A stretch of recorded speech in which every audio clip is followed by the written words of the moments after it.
Cinema ടാക്കീസിലേക്ക് സ്വാഗതം. ഇന്ന് പറയാൻ പോകുന്നത് പടക്കളം എന്ന സിനിമയെക്കുറിച്ചാണ്. മനു സ്വരാജ് സംവിധാനം ചെയ്ത ഈ ചിത്രം ഫ്രൈഡേ ഫിലിം ഹൗസിന്റെ ബാനറിൽ വിജയ് ബാബുവാണ് നിർമ്മിച്ചിരിക്കുന്നത്. ഷെറിഫുദ്ദീനും സുരാജ് വഞ്ഞാറമൂടും ആണ് പ്രധാന വേഷത്തിൽ അഭിനയിച്ചിരിക്കുന്നത്. പഴയകാല സുരാജ് വഞ്ഞാറമൂടിന്റെ കോമഡി ഓർമ്മപ്പെടുത്തുന്ന രീതിയിലാണ് ഈ ചിത്രം പോകുന്നത്. റൊമാൻസും ഈ ചിത്രത്തിലുണ്ട്.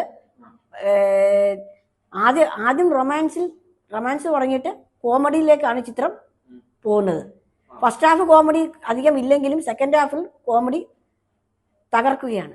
ഒരു കോളേജിൽ നടക്കുന്ന സംഭവത്തിനെ ആസ്പദമാക്കിയാണ് ഈ ചിത്രത്തിൽ കോമഡി ഉൾപ്പെടുത്തിയിരിക്കുന്നത്. എൻ്റെ അഭിപ്രായത്തിൽ കഴിഞ്ഞ വെള്ളിയാഴ്ച ഇറങ്ങിയ ചിത്രങ്ങളിൽ ഒരു മികച്ച ചിത്രമായിട്ടാണ് ഞാൻ ഇതിനെ കണക്കാക്കുന്നത്. നിങ്ങളുടെ വിലയേറിയ അഭിപ്രായങ്ങൾ കമന്റ് ബോക്സിൽ രേഖപ്പെടുത്തുക. ഇനി മറ്റൊരു സിനിമയിൽ വീണ്ടും കാണാം. Take care. Bye bye. See you.